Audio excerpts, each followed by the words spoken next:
presento, mi nombre es Alejandra Mideros, yo soy médica egresada de la Universidad del Valle, soy pediatra de la Universidad de Antioquia, ya con este es mi segundo año como docente de ustedes en la Santiago, también soy docente de los estudiantes de la Universidad Javeriana.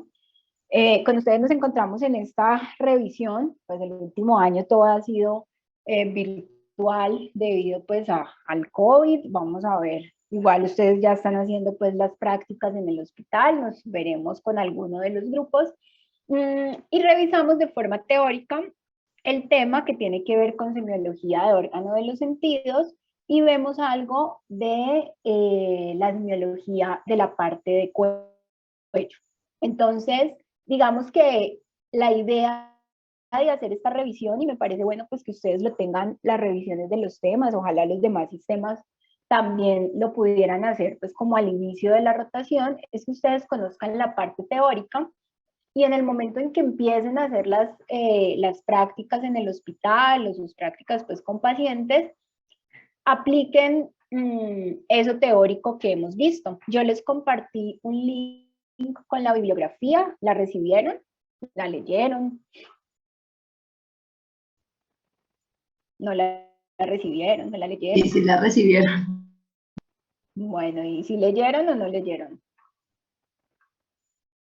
Hay sobre todo un capítulo de un libro de semiología que está como escaneado, que tiene que ver con lo que es semiología de cabeza y cuello. Entonces es bien importante, yo incluso ahí les resaltaba que era de lectura obligatoria, pues para que ustedes sepan de qué estamos hablando aquí. La idea es que ustedes hubieran hecho pues al menos parte de esa lectura, si no la han hecho, la hagan, porque en el momento en que ustedes van a hacer las prácticas, pues se asume que al menos en teoría ustedes ya saben cuáles son los pasos, cómo se debe hacer la semiología, que revisamos en la semiología, por ejemplo, de una otoscopia, de un oído, la revisión pues visual y que lo puedan aplicar en el paciente, ¿cierto? Muchas veces ustedes cuando van a rotar, entonces uno les pregunta, bueno, y le revisaste la garganta, los oídos, le hiciste la revisión pues visual o de la parte de ojos, de cuello, entonces lo que ustedes dicen es que no, es que como nunca lo hemos hecho, es que no sabemos cómo. Entonces, esas no deberían ser las respuestas, ¿cierto? No saber cómo no es respuesta, porque ustedes deben leer lo teórico,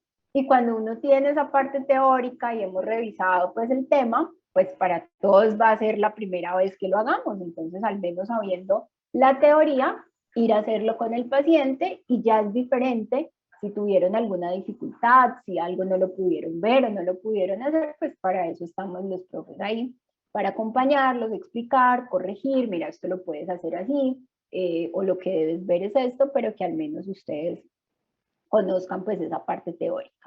Digamos que la presentación que yo les hago pues es magistral, no los pongo a ustedes a hacer exposición, pero sí es muy importante y voy tomando nota, por eso les mando material para revisión, que ustedes participen. Esto no es un monólogo, yo solamente hable y hable, sino que la idea es que ustedes participen con base en lo que en teoría han debido revisar. Entonces espero pues que tengamos buena participación y no me toque empezar pues a sacar la lista y a llamar ahí a la suerte. Entonces, como les decía, lo que vamos a ver es lo que tiene que ver con vista, olfato, gusto, visión. Digamos que para fines prácticos nos enfocamos en la revisión como semiología de lo que es otorrinolaringología, visión y cuello. Entonces, cuando hablamos de la patología de otorrino, tenemos que es una de las causas más frecuentes de consulta en la atención primaria, en un turno, en consulta ambulatoria, en la consulta de crecimiento y desarrollo, ya sea tanto del médico general como del pediatra, enfermedades o afecciones de todo lo que son órganos de los sentidos, vamos a encontrar de forma muy frecuente. Para hacer nosotros una buena evaluación del niño, entonces es obvio que requerimos tener una serie de habilidades para revisar a los niños y sobre todo a los más pequeños. Hay que ser bastante habilidoso, hay que ser rápido, hay que tener claro cómo es la parte semiológica y cuál es la técnica para revisar, porque los niños se impacientan rápido, se mueven, a veces lloran, hay que sostenerlo y precisamente esa es una de las razones por las que a muchos de los médicos pues no les gusta la pediatría ni les gusta revisar niños. Pero yo les cuento que más que sea difícil revisar al paciente pediátrico, es una incapacidad de parte de nosotros, los médicos y los adultos, para saber cómo llegarle a ese niño y cómo revisarlo. Si bien es cierto que hay niños que es muy difícil, que son muy aprensivos, que lloran, que gritan, dan patadas y definitivamente uno no los puede revisar, el que el niño se enoje, se mueva, no nos exime de la obligación que tenemos de hacer un examen físico completo. Si un paciente les consultó a ustedes, cuando ya sean médicos encargados de su consulta, del servicio de urgencias o de sus pacientes, y desafortunadamente se nos pasó algo grave o hubo alguna complicación por algún hallazgo que no encontramos o en un paciente que no revisamos, frente a la justicia y frente a la ética médica, no nos exime de culpa el decir lo que pasa es que el niño no se dejó revisar, ¿cierto? Entonces, en lo posible, siempre tenemos que tratar de lograr hacer una buena revisión del paciente. ¿Qué requiere, además de estas habilidades, estos conocimientos prácticos y teóricos? Pues requiere tener paciencia por parte del examinador. Puede que a la primera no lo logremos hacer, pero entonces inténtalo más tarde, cuando el niño se calme, cuando entre en confianza, cuando se duerma.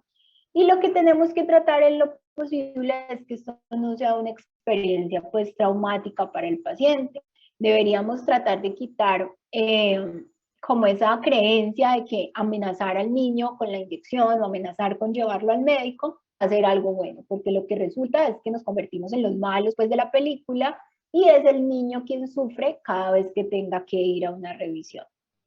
No aplica solamente para la valoración de otorrino, sino que es en general para el examen físico en pediatría. Todo lo que nosotros podamos hacer con el niño en brazos de la mamá es mejor.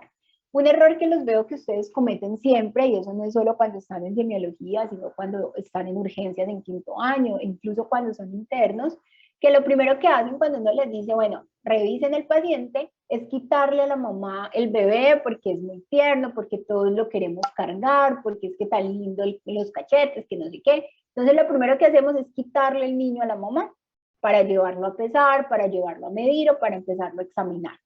Lo que hace que el niño inmediatamente llore, pues no sucede en los lactantes menores o en los recién nacidos, que eso es una delicia revisarlos porque ellos se van pues como cualquiera y no lloran ni nada, pero en los niños mayores de 6 meses, especialmente en esa edad entre los 8 y los 10 meses, sí es muy frecuente que al alejarlos o sentir la presencia de extraños para él, el niño va a empezar a llorar. Entonces, siempre traten de que sea la mamá como la persona más aliada en ese proceso de examinarlo. Entonces uno le prende la balanza, la mamá es la que sienta al niño en la balanza, incluso uno se queda pues retirado para evitar que el niño llore. Es importante recordar cada uno de los pasos de la semiología, lo que yo les decía, vinculen al familiar o al acompañante en el proceso, evitar la realización de maniobras forzadas. Entonces, ¿qué quiere decir esto? Que para revisarle los oídos al niño llamamos a todas las auxiliares, mejor dicho, sube hasta el vigilante para sostenerlo. Entonces, no, que quien nos ayude en la medida de lo posible, pues sea solo la mamá. Con el fin de evitar generar pues posteriores temores que dificulten nuevas evaluaciones. Lo otro que tenemos que tener en cuenta, y esto es en general para el examen físico del paciente pediátrico, es que aunque nosotros tenemos un esquema mental, o sea, vamos de cabeza a pies para revisarlo, en los niños, y todo esto aplica sobre todo para los más pequeños, no siempre es posible realizar el examen en ese orden, sino que tenemos que realizarlo de acuerdo a lo que el niño nos permita hacer. Entonces, mientras si el niño ingresa o pegado al seno, o tomando el tetero, o ingresa dormido a la consulta, pues lo primero que tenemos que aprovechar mientras el paciente está tranquilo es hacer la auscultación, por ejemplo, cardiopulmonar, tomar la frecuencia cardíaca, tomar la frecuencia respiratoria, que van a ser, digamos, la parte del examen físico en la cual necesitamos pues, que el paciente esté más tranquilo para poder hacer una adecuada evaluación, escuchar si hay soplos, escuchar los sobreagregados pulmonares. Y dejamos de último aquellas maniobras que más molestia causan, como son generalmente el examen de boca y orofaringe y el examen de los oídos. Entonces, esos son como algunos tips o recomendaciones generales pues para tener en cuenta en cuanto al examen físico. Entrando a lo que nos compete hoy, que tiene que ver con oído, entonces tenemos que recordar siempre para cada una de las partes que vamos a revisar unas referencias anatómicas. Esas referencias anatómicas van a ser importantes para ubicar los hallazgos. La idea de la semiología es que si alguno de ustedes revisó ese paciente hoy y yo lo veo mañana, yo pueda leer su historia clínica y leyendo lo que usted escribió en el examen físico, yo me puedo imaginar que ese oído estaba similar a como usted lo vio ayer. O sea, tanto su descripción como lo que yo veo hoy, pues deben coincidir al menos en parte. Eso es igual para la garganta, eso es igual para los oídos, para las lesiones en cuello, para las lesiones en piel. Esa es la idea de la semiología. Pasar esos hallazgos a un lenguaje médico con unas referencias anatómicas que para todos los profesionales de la salud, pues nos imaginemos más o menos lo mismo, por lo cual consultó ese paciente. Entonces, referencias anatómicas grandes en cuanto a oído, pues tenemos el oído externo que está compuesto por el pabellón auricular y el conducto auditivo externo. Tenemos el oído medio, donde tenemos la membrana timpánica, lo que forman los huesecillos pues, del oído medio, el martillo, el yunque y el estribo. Tenemos posterior a esto lo que ya conforma el oído interno, que van a ser los canales semicirculares, lo que es la cóclea y el nervio auditivo. Entonces, en oído externo o en oído medio vamos a encontrar algunos de los hallazgos que voy a mencionar a continuación. Otros referentes anatómicos a nivel del oído externo que tenemos que tener en cuenta, entonces están lo que corresponde a la fosa navicular, a la concha auditiva, el antihélix y el hélix. Tenemos entonces el trago, el antitrago y la escotadura intertrágica. Y básicamente, con referencia a estas referencias, es que vamos entonces a describir los hallazgos en el pabellón auricular. Si en algún momento algo no queda claro o hay alguna duda, pueden interrumpir y preguntar. Como todas las partes del examen físico, ustedes van a ver que la mayoría de las áreas vamos a revisarlas haciendo una inspección general, es decir, yo miro y describo qué fue lo que vi todavía sin tocar al paciente. Posteriormente pasamos a hacer entonces palpación, donde está indicado hacer palpación, percusión y auscultación, donde así corresponde. En cuanto al oído, entonces, ¿qué debemos evaluar y describir si está positivo o no en la inspección? Entonces, a nivel del pabellón auricular, va a ser importante establecer la forma, el tamaño, el color, la implantación normal de las orejas, si es adecuada o no, si hay agenesia o falta de la oreja completa, del pabellón auricular completo, parte de este o de alguna estructura, identificar la existencia de tumores, nevus en el pabellón auricular o presencia de apéndices a nivel preauricular, la presencia de fístulas o fosas preauriculares, ahorita las vamos a ver, presencia de papilomas, quistes infectados y lo que les mencionaba de los apéndices. A nivel del conducto auditivo externo, presencia de secreciones por ese conducto como pus, es decir, si hay otorrea, si hay presencia de líquido cefalorraquídeo, que se denomina otorraquia, o hay presencia de sangre, que se denomina otorragia. Y observar en la región mastoidea, que es la parte retroauricular, la búsqueda de eritema, edema, dolor o alguna lesión asociada. Esto va a ser muy importante, por ejemplo, en un paciente que tenemos con una otitis media, yo siempre debo revisar la parte retroauricular, debo definir si ese paciente tiene como complicación una mastoiditis o no. Luego pasamos a la palpación, palpamos el pabellón auricular, evaluamos la presencia de dolor y aquí tenemos un signo importante. Cuando tenemos dolor a la presión a nivel del trago, ya mostramos cuál era el trago en la imagen anterior, tenemos que esto se denomina un signo de trago positivo. Este signo de trago positivo, es decir, ese dolor a la palpación del trago, es un signo que nos apoya al diagnóstico de una otitis externa aguda. No quiere decir que siempre que haya un signo del trago positivo, el diagnóstico es una otitis externa aguda, pero si yo tengo un paciente con un cuadro clínico y un resto de examen físico que va acorde a este diagnóstico, Y adicional a eso, al hacer el signo de trago, lo encuentro positivo, encuentro dolor en esa área, pues esto básicamente me apoya que esa sea mi impresión diagnóstica. Identificar y palpar entonces si hay tumoraciones, saber su consistencia. En la región preauricular puede haber presencia de adenopatías y siempre que tenemos una adenopatía o un ganglio aumentado de tamaño, pues va a ser importante describir si tiene una consistencia blanda, si es una consistencia pétrea, si es duro, si es móvil, o si está adherido a planos profundos. Entonces va a ser importante palpar esas lesiones. Y a nivel de la mastoides, entonces debemos descartar complicaciones inflamatorias como presencia de adenopatías o zonas fluctuantes o abscesos en esa área con cambios inflamatorios asociados que nos harían ya un diagnóstico de una mastoiditis. Entonces, una cosa es tener un niño con una otitis media aguda nomás, pero otra muy diferente y mucho más grave es tener un paciente con una otitis, pero como complicación una mastoiditis. Luego pasamos a la otoscopia, así como en cardiopulmonar, entonces hacemos auscultación, pues en la parte auditiva vamos a hacer la otoscopia.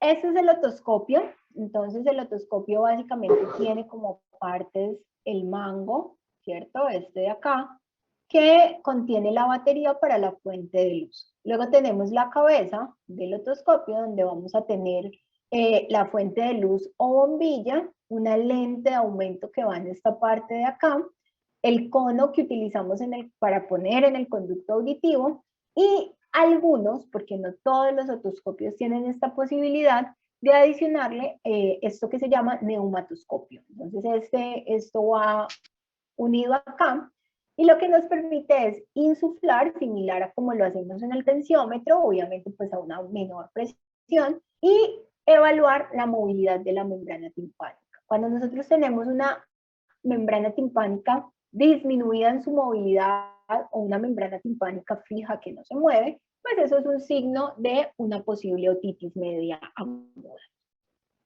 ¿Cuál es la técnica para hacer la otoscopia? Entonces debemos hacer tracción de la oreja hacia arriba y hacia afuera en niños mayores, escolares y adolescentes. La cabeza del paciente, miren que va inclinada ligeramente hacia el lado contrario que yo estoy evaluando. Esta tracción del pabellón auricular siempre nos la describen así, ya miramos cómo se hace la tracción en niños menores, pero digamos que la configuración del conducto auditivo y la alineación con la membrana timpánica puede variar de un paciente a otro.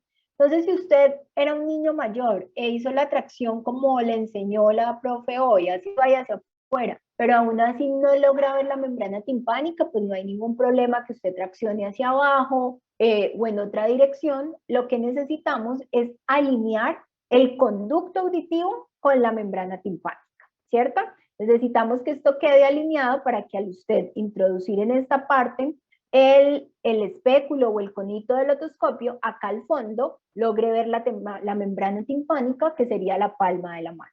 Entonces, ¿qué pasa? Algunas veces cuando nosotros ingresamos, lo que pasa es que nos estrellamos contra las paredes, o sea, ingresamos y nos estrellamos contra las paredes del conducto auditivo. Entonces ustedes dicen, no veo nada.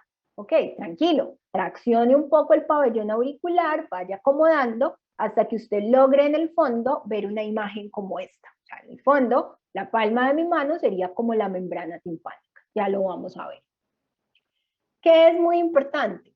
Bueno, en los niños más pequeños, entonces serían los preescolares y los lactantes, la tracción la realizamos hacia atrás y hacia abajo. Siempre es muy importante, y especialmente en los bebés y en los niños más pequeñitos, sujetar la cabeza. Entonces, no es correcto esta imagen donde estamos haciendo esta otoscopia así. ¿Por qué? Inmediatamente ingresa el espéculo al conducto auditivo, así no sea doloroso. Esto puede producir como una sensación como de cosquillitas en la oreja y va a hacer que inmediatamente el niño se mueva. Al moverse, como nosotros tenemos el cono del otoscopio en el oído, podemos producir lesión o del conducto o de la membrana timpánica. Entonces, ¿qué hacemos? O sea, este niño estaba pues muy bonito para la foto, pero no creo que se haya quedado tan quieto para hacer la otoscopia. Entonces, a la mamá le pedimos, sería con la mano derecha, pues, de la señora de aquí de la imagen, que la ponga sobre la cabeza del niño y nos ayude a sostener. Y al mismo tiempo, con la mano que nosotros estamos haciendo la tracción del pabellón auricular, podemos apoyarnos sobre la cabeza del niño para tratar también de evitar que haya algún movimiento brusco y vamos a lastimar al paciente. Esta es otra imagen, como definitivamente nunca se debe hacer una otoscopia, es imposible hacerle una otoscopia a un paciente así, y es una posición con alto riesgo de lesión, pues por movimientos súbitos de la cabeza del paciente. Esta es una posición mejor, pero entonces de igual forma, con la mano izquierda de la mamá en este momento, en esta ocasión, le sostiene la cabeza aquí al niño para evitar que se mueva. Y miren que la persona que hace el examen tiene como apoyados los nudillos de los dedos sobre la cabeza, con la mano que hace la tracción, también para asegurar esa posición. Entonces, eso tenerlo siempre en cuenta. Miren que acá tenemos un niño más grande, pero miren que todavía está cerca a su mamá. Eso es muy importante. Y vemos una muy buena técnica. Miren lo que yo les decía de sostener la cabeza pues del paciente. Hay que tener buena luz en el otoscopio. Si el otoscopio no tiene una buena fuente de luz, pues no vamos a ver nada. En algunas ocasiones puede ser necesario limpiar un poco el cerumen del conducto para lograr ver la membrana timpánica, y lo que siempre les he dicho, pues inmovilizar correctamente al paciente. Acá tenemos en este caso conectado el neumatoscopio, lo mismo que aquí. Entonces en ese caso pues se va a hacer esa parte del examen. Bueno, acá tenemos unas imágenes. Entonces, si ustedes tuvieran, si la imagen 1 corresponde al pabellón auricular de un paciente que ustedes tienen en este momento en consulta, ¿cuál sería la descripción? Yo no les estoy pidiendo diagnóstico, sino cuál sería la descripción que ustedes harían en el examen físico en la parte de oído de este paciente de la imagen 1. ¿Quién se anima?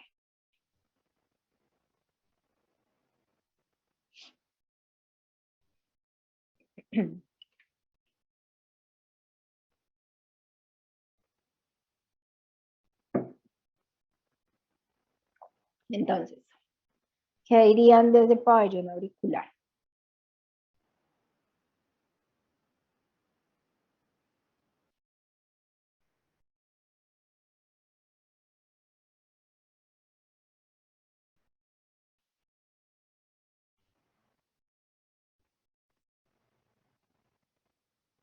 Que se alcance a ver qué, no te escuché al final.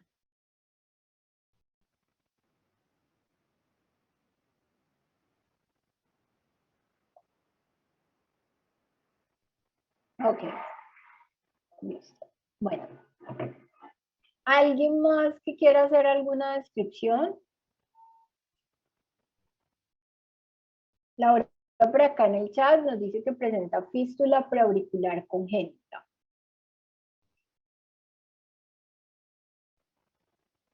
Entonces, lo primero que vemos es que tenemos un pabellón auricular que tiene una configuración normal, ¿cierto? Vemos que el pabellón auricular se formó normal. Lo que llama la atención es esta lesión de aquí. Esta lesión es una fosa o una fosita preauricular. Entonces, el pabellón está localizada antes del pabellón auricular. Una fosa preauricular. Algunas de estas lesiones sí pueden constituir fístulas como tal. Cuando nosotros vemos fístulas preauriculares, generalmente hay historia de que hay secreción, de que hay eritema. Algunos pacientes o los padres pueden referir que hay como mal olor de la sustancia pues que secretan porque hay realmente una comunicación entre el exterior y el oído medio de ese paciente. En esta, que se ve sin signos inflamatorios, sin aparente secreción, lo que nosotros podemos decir es que hay una fosa preauricular. No podríamos decir como tal que hay presencia de una fístula. De resto, es un pabellón auricular que se encuentra con una configuración normal. En el caso de la imagen 2, ¿qué podríamos decir?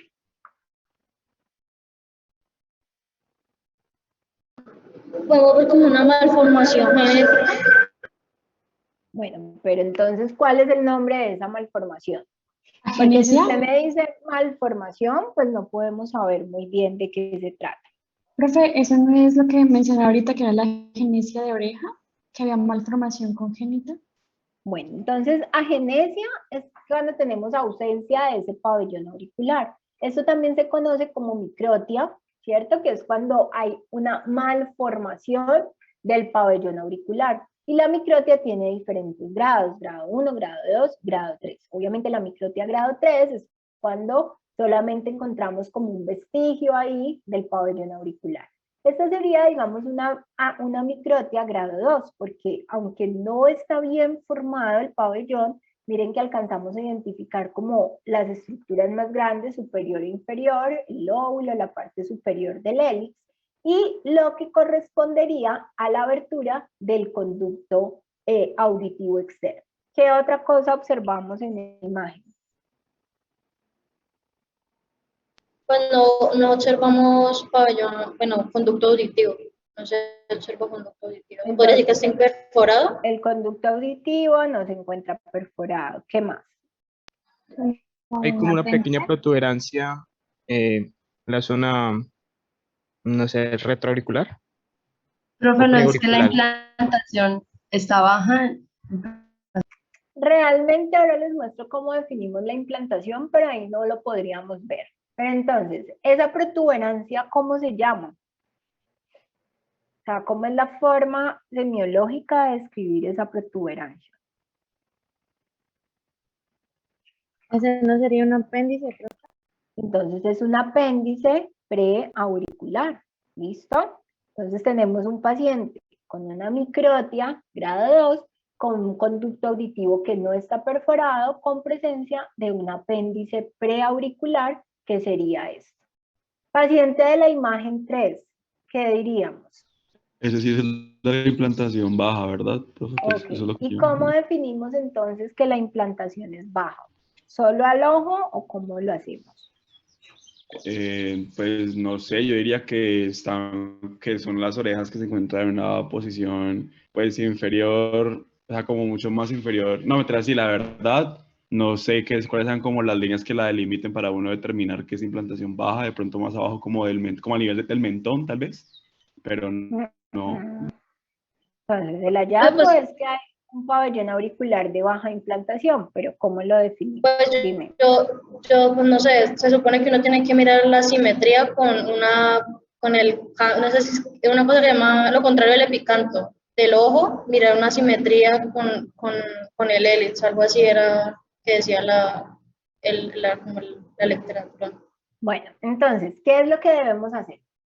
Trazamos una línea que va desde el canto externo, o sea, desde la parte lateral del ojo, hacia la parte más prominente de la cabeza.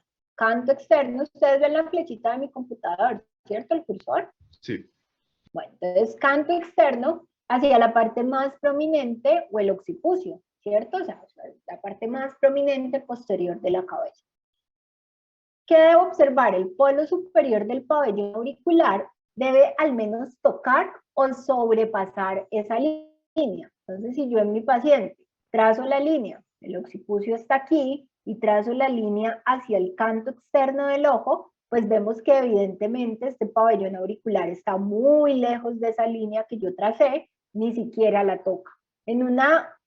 Hoy en una oreja normal de adecuada implantación, por ejemplo esta, vamos a ver la implantación, si yo trazo la línea desde aquí hacia la parte más prominente de la cabeza de ese niño, que uno se imaginaría pues por la forma de la cabeza que va a estar más o menos acá, pues observa que aunque esa oreja tiene una configuración que no es normal, pues el polo superior sí sobrepasa esa línea imaginaria que yo estoy trazando.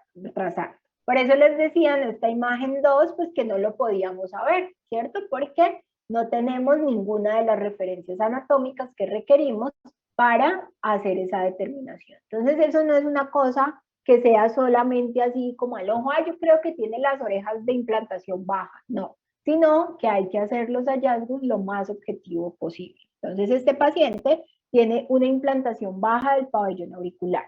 Adicionalmente, si nosotros lo vemos, tenemos que tiene una retrognatia.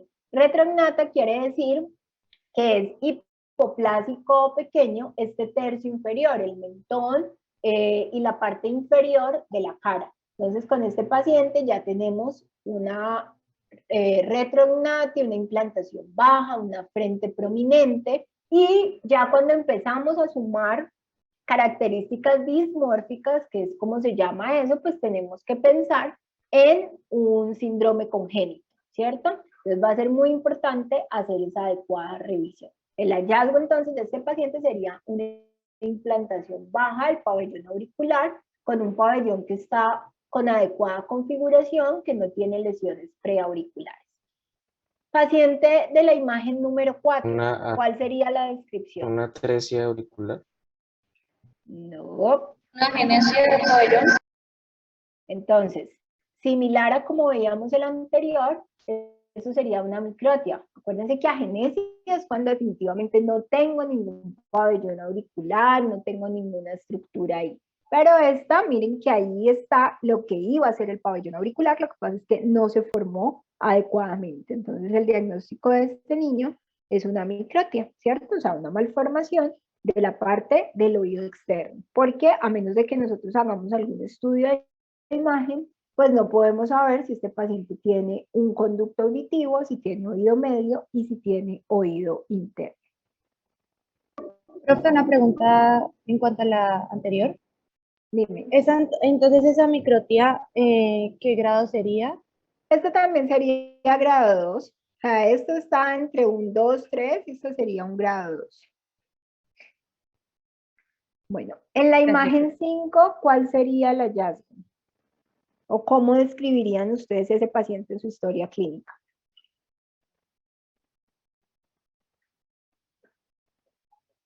Pues se puede observar un antitrago. En el antitrago se puede observar como una inflamación. ¿Qué más decimos? Entonces, acuérdense que los signos de inflamación son eritema, son edema, son dolor y calor. Entonces, ¿qué observamos? Observamos no solo en el antitrago, sino que miren En que todo también el pabellón, ¿no? concha y en lo que habíamos descrito como el antihélix, se observa eritema, se observa edema, principalmente en el antitrago. Entonces hay eritema, hay edema, probablemente si tocamos esto puede estar caliente y puede estar doloroso. ¿Listo? Esa sería entonces la descripción que haríamos de este pabellón auricular. Está bien que son signos inflamatorios, pero entonces los signos inflamatorios son eritema, son calor, son dolor y es edema. Que podría ser, por ejemplo, el diagnóstico de una otitis externa. En esta imagen, entonces observamos, pues de pronto no se ve muy bien en la fotografía, pero lo que les quería mostrar es que hay áreas de una descamación fina localizadas en lo que es la concha y el antihélix. Aquí, sin secreción ni nada, que son muy característicos de los pacientes que sufren de dermatitis seborreica. Los pacientes con dermatitis seborreica presentan descamación en el pabellón auricular, retroauricular, en las cejas y muchas veces en el cuero cabelludo. Pasamos a hacer entonces la otoscopia. Cuando ustedes ingresan, que yo les ponía acá que la membrana timpánica era la palma de mi mano, lo que ustedes van a ver es esto. Entonces, esto de acá es la membrana timpánica que está puesta como un velo, como una tela transparente sobre las estructuras o algunas de las estructuras óseas del oído medio. ¿Qué vamos a diferenciar? Entonces, miren, todas estas son membranas timpánicas normales, donde las estructuras que vamos a diferenciar es la apófisis corta del martillo, la apófisis larga del martillo es esta es la corta, apófisis larga. Vamos a ver una parte de la membrana timpánica que se llama pars tensa o parte tensa, y la parte superior que es la pars flácida o la parte flácida. E identificamos esta estructura aquí que se denomina cono de luz. Cuando tenemos una membrana timpánica sin signos inflamatorios, íntegra, normal, pues nosotros identificamos este reflejo de la luz del otoscopio sobre la membrana timpánica. Miren que aquí se ve el cono de luz, miren que aquí está el cono de luz. Entonces, esta es la membrana, Acá vemos las apófisis larga y corta del martillo, vemos la pars flácida, vemos la pars tensa, vemos el cono de luz, vemos que la membrana timpánica está íntegra, miren que toda la membrana está completica, y alcanzamos a ver que es translúcida, es decir, alcanzamos a evidenciar claramente las estructuras retrotimpánicas sin presencia de que haya líquido, que puede ser sangre, que puede ser pus, en la parte posterior de la membrana. Nosotros acá, y lo vamos a ver más adelante, podemos observar como si detrás de ese velo hubiera un nivel hidroaéreo. Abajo hay líquido, que puede ser pus, y encima pues está el aire normal, porque esto es una cavidad pues de aire. Entonces, esto es lo que ustedes ven cuando hacen la otoscopia. Estos son los colores normales, miren que se ve la vascularización de la membrana timpánica. Cuando hay inflamación podemos ver aumentada esa vascularización. Entonces, si ustedes ingresan a hacer la otoscopia y se encuentran con esta primera imagen, ¿cómo describirían ustedes la otoscopia de ese paciente? Pues que ese paciente tiene un tapón de cera, hay que limpiarlo. Entonces, ahí lo que tenemos es que hay presencia de un tapón de cera o de cerumen a nivel del conducto auditivo externo, ojo, que no permite ver o visualizar la membrana timpánica. Eso va a ser muy importante. Si ese niño va por dolor de oído, entonces yo veo, no, pues es que el doctor le revisó, tenía cera, pero venga, ¿será que le pudo ver o no le pudo ver la membrana timpánica? ¿Será que el dolor de oído o la otalgia, que es el término semiológico para describir el dolor de oído, es solo por el tapón de cerumen o será que el paciente además del tapón de cerumen tenía una otitis? Entonces es importante siempre nosotros decir si vimos o no vimos la membrana timpánica. Y si la vimos, cómo estaba la membrana. Entonces acá el hallazgo es un tapón de cerumen que no me deja ver la membrana timpánica. En esta segunda imagen, ¿qué dirían ustedes? Un cuerpo extraño en el oído. Perfecto, entonces hay presencia de un cuerpo extraño. Nosotros aquí pues no podemos saber cuál era ese cuerpo extraño en la descripción, incluso esta imagen estaba en alguno de los artículos que les compartí. Nos dicen que eran trozos de borrador que el paciente se había introducido pues en el oído. Entonces lo mismo, observamos presencia de cuerpo extraño en conducto auditivo que no permite visualizar la membrana timpánica. Acuérdense que esa parte es bien importante. Esta imagen, la imagen donde se ve algo azul ahí, ¿ustedes qué dirían?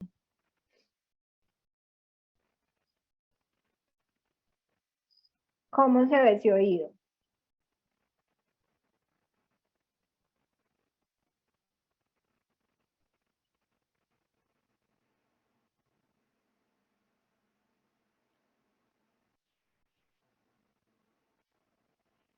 Pues se observa como un edema del conducto, se ve como un cuerpo extraño, esa cosa azulita ahí. Bueno, entonces, primero, no vemos membrana timpánica, ¿cierto? Miren que ahí no se ve la estructura que les mostré en las imágenes anteriores. Es una membrana timpánica que está perforada y hay un cuerpo extraño en el conducto auditivo. Ese cuerpo extraño es un tubo de timpanostomía. La timpanostomía es un procedimiento que se le hace a los niños que han tenido infecciones de oído medio recurrentes, que han tenido varios episodios de otitis media aguda. Entonces, como una de las cosas que favorece que haya infección del oído medio es esas diferencias de presión entre el oído externo y la cavidad del oído medio. Entonces lo que se hace es que con estos tubitos se perfora la membrana timpánica y se comunica el oído externo con el medio tratando de igualar esas presiones. Con el tiempo, lo que pasa es que la membrana timpánica rechaza, va cicatrizando y rechaza este cuerpo extraño o ese tubito y nosotros lo podemos ver en el conducto auditivo. Bueno, este de acá es un paciente al que le hicieron este procedimiento. Miren que acá la membrana timpánica está íntegra. Al ser un paciente que seguramente ha tenido muchos procesos infecciosos del oído medio, pues miren que la membrana no se ve tan brillante y bonita como veíamos las otras, sino que es una membrana timpánica que se ve más bien opaca y que tiene un tubo de timpanostomía in situ, de timpanostomía o tubito pues ventilatorio que está in situ. Ese todavía está en el sitio donde el otorrino lo puso. Y esto que vemos aquí alrededor, pues básicamente es el proceso de cicatrización que se va creando alrededor de ese cuerpo extraño. Con el tiempo, ¿qué es lo que pasa? La membrana va rechazando ese tubito, eso cae al conducto auditivo y se cierra esa perforación ahí. ¿Qué pasó en este paciente? Se rompió el resto de la membrana timpánica, seguramente tuvo otro proceso infeccioso o algún trauma y quedó entonces el tubo de timpanostomía en el conducto auditivo. ¿Qué decimos de esta imagen? ¿Cuál sería la descripción? Pues primero que todo no se observa como la membrana timpánica, se ve un aumento de la vascularización, se ve edema y eritema.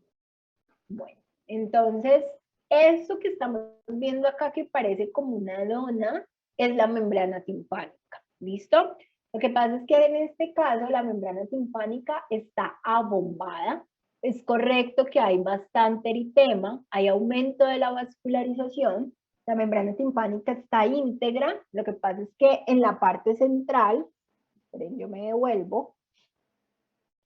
En la parte central, miren que ella aquí va unida como a esas estructuras, entonces está retraída. Y como todo esto se inflamó, se hinchó como una dona, entonces tenemos acá toda esta parte inflamada y lo que quedó pegado pues a las estructuras del oído interno está retraída.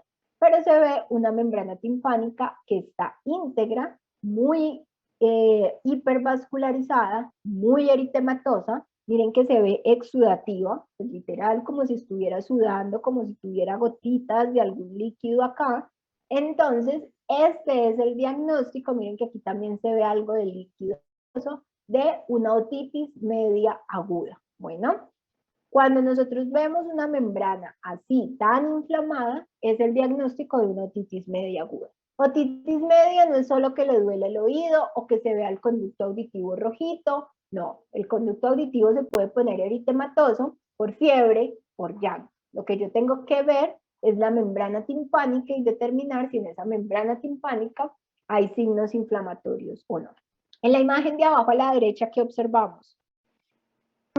Profe, tenemos una membrana timpánica con presencia de burbujas. Entonces, básicamente aquí lo que estamos viendo es que no hay membrana timpánica, ¿cierto? Miren que aquí están los bordes y yo lo que veo es un hueco hacia el fondo. No hay membrana timpánica. Esto es una membrana timpánica que a diferencia de esta, se encuentra perforada, ¿cierto? Está perforada en su totalidad.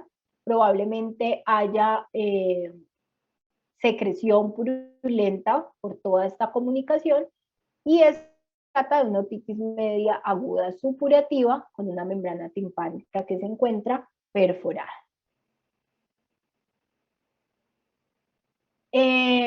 ¿Hasta esta parte alguna pregunta? No, profe. Profe, yo sí Recuerden tengo que una pregunta. dime. Habíamos mencionado, o bueno, tú habías mencionado que en algunos pacientes donde hay mucho acúmulo de cera o eso, se hace un lavado primero para poder visualizar ese lavado, cómo lo haríamos o cuándo se hace. Nunca mencionaron lavado. Solo en algunos casos, cuando es indispensable, que usted necesita determinar y visualizar esa membrana timpánica, es que usted limpia un poquito, eso lo puedes limpiar con un copito, por ejemplo, un poco de ese cerumen que no te permite ver bien la membrana timpánica. Si usted tiene un niño que va por otra cosa, no sé, pero no le duelen los oídos, pero usted es muy juicioso y a todos los pacientes los revisa de pies a cabeza y usted revisó a ese niño y ese niño tiene cerumen que en ese momento no le permitió ver el oído, usted no le tiene que hacer nada, ¿cierto? Usted solamente describe en su examen físico que el paciente tiene cerumen y que no pudo ver la membrana timpánica, pero si ese paciente está consultando por otra cosa, por diarrea, pero usted a todos sus pacientes los revisa completo, en ese niño no es necesario que usted remueva ese cerumen para realizar la otoscopia. Si es el paciente que va por dolor, que usted cree que puede tener una otitis y sí o sí necesita revisarle la membrana timpánica, Entonces usted lo que hace es que con un copito remueve un poquito, no es a dejarle limpio el oído, ese cerumen para usted lograr visualizar. Lavados de oído no podemos ir ordenando así porque así, de hecho uno en pediatría como médico general no debería mandar lavados de oído, a menos de que se asegure que haya una membrana timpánica que esté íntegra, porque si usted hace un lavado de oído y eso se le va a oído medio y a oído interno, lo que puede propiciar es una infección. Entonces, los lavados de oído son realizados en consultas de audiología por fonoaudiólogos o mandados directamente por otorrino, ¿cierto? Uno no se pone a hacer lavados de oído porque sí. Básicamente, ¿cómo se hace el lavado de oído? Pues con solución salina, se va hilando a nivel del oído y pues a medida que entra la solución y va saliendo, pues va arrastrando los pequeños fragmentos del cerumen. Bueno, pero solamente limpiamos un poquito cuando es indispensable hacer la evaluación pues, y observar la membrana timpánica. Si no es indispensable, pues describimos que no vimos la membrana timpánica. ¿Alguna otra pregunta? Bueno, recuerden entonces que nosotros acá estamos viendo los dos temas, ¿cierto? Estamos viendo todo lo que es semiología con el repaso de anatomía, algo pues, algunas características fisiológicas, lo que pasa es que acá no hay mucha fisiología, y lo vamos combinando a medida que vemos cómo es el examen normal con las patologías, que es como la segunda parte de esta clase, que a veces el doctor Escobar en algunos grupos me lo pone separado, y en otros, creo que en ustedes fue pues como por cuestión de tiempo, me lo puso en una sola sesión. Entonces, evaluación de la audición.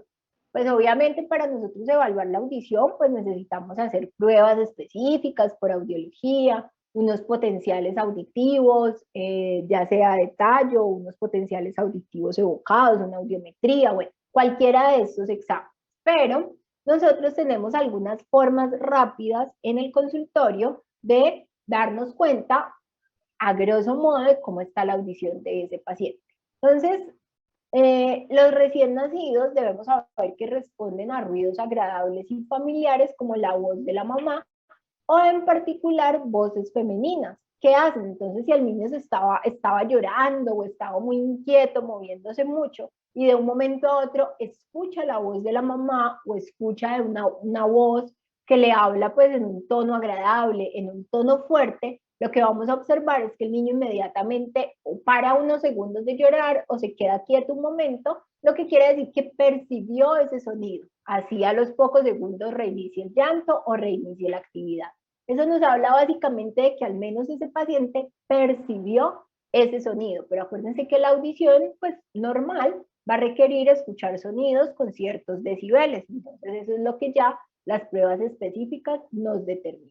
Cuando nosotros aplaudimos cerca del oído del niño, o sea, aplaudimos o damos un golpe seco, un ruido fuerte, lo que vamos a observar inmediatamente es una reacción de cerrar los ojos o pestañear y puede responder con un sobresalto a ruidos fuertes y repentinos.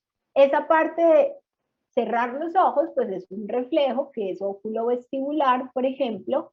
Entonces es importante identificar en los recién nacidos, miren que desde muy temprana edad podemos saber a grosso modo cómo está su audición. A partir de los 3 meses, los niños ya comienzan a localizar la fuente del sonido, ya giran los ojos y mueven la cabeza hacia el sitio de donde proviene ese ruido que les llamó la atención. Entonces, estas cositas sencillas es importante tenerlas en cuenta. Ojo con el moro, porque el reflejo de moro en los recién nacidos puede ser producido no solamente por ruido, sino porque hay movimiento en la superficie sobre la que están acostados, porque los tocas con las manos frías, porque se hace un movimiento brusco. Entonces, no todo moro es igual a que el paciente está escuchando bien. Si ese moro es asociado solamente al estímulo auditivo, al ruido fuerte, podemos considerar pues que a grosso modo la audición está bien. Pero puede ser que al momento en que yo le pegué a la camilla, por ejemplo, para hacer el ruido, también hice algún movimiento y fue eso lo que en realidad me desencadenó el reflejo del moro. Hasta ahí lo que tiene que ver con el ruido. Dime. Es que a mí no me queda claro el reflejo moro. ¿Cómo? Es que no me queda claro lo del reflejo moro. ¿Sabes cuál es el reflejo de Moro en los recién nacidos? No. Bueno, el reflejo de Moro en los recién nacidos es un reflejo que se presenta en respuesta a estímulos que sean auditivos, a movimientos fuertes. O sea, es un tema de recién nacidos, pues no es un tema como tal de otorrino. Entonces, ¿qué es lo que hace? Cuando los niños, por ejemplo, se cambian de posición brusco, escuchan un ruido fuerte, los tocas con las manos frías, o sea, cualquier estímulo que sobrevenga súbitamente, no solo sonido, el paciente reacciona haciendo extensión de los brazos y cerrándolos lentamente. Eso es el reflejo de Moro en recién nacidos y lactantes menores. Es parte de los reflejos primitivos que se deben ir perdiendo. Eso es el reflejo de Moro. ¿Qué es lo que yo les estoy diciendo acá? Que no podemos asumir que todo reflejo de Moro es igual a que el niño está escuchando bien. Porque como les digo, el reflejo de Moro puede ser producido por sonidos, puede ser generado por movimientos fuertes, puede ser generado por estímulos táctiles. Entonces, si yo, por ejemplo, me le acerco hablando al niño y lo toco y el niño se sobresalta y hace el reflejo de Moro, no necesariamente quiero decir que fue porque me escuchó, sino que puede ser por el estímulo al tocarlo, porque moví la camilla o por algún otro estímulo diferente al sonido. Si bien el reflejo de Moro se puede producir por el sonido, no es el único estímulo que lo genera. Entonces hay que tener en cuenta que a veces de forma inadvertida yo me acerco, pues yo, ay, el bebé tan lindo, pero al acercarme empujo la mesa o la cama en la que esté recostado el niño y eso también genera el reflejo de Moro. ¿Qué es? Pues ese sobresalto que hacen, que ellos abren los ojos, abren los brazos y luego los van cerrando lentamente. No sé si ahí te quedó más claro. Sí, profe, gracias. Ok.